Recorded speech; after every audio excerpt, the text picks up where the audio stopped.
incorpore a las dos organizaciones asina como a colectivos y personas independientes de la izquierda, del asturianismo, del ecologismo y los movimientos sociales.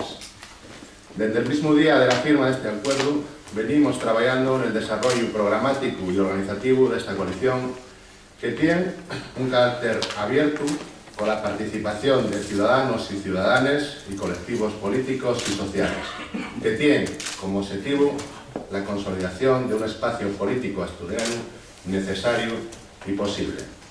A continuación van a intervenir Yolanda González Huervo, portavoz de la coalición Bloque por Asturias 1, miembro de UNA y número 2 en la lista que corresponde a la circunscripción central, y Rafael Palacios, miembro del Bloque por Asturias y candidato de la coalición Bloque por Asturias 1 a la presidencia a la presidencia de Asturias. Tenéis las palabras, compañeras y compañeros. Muchas gracias.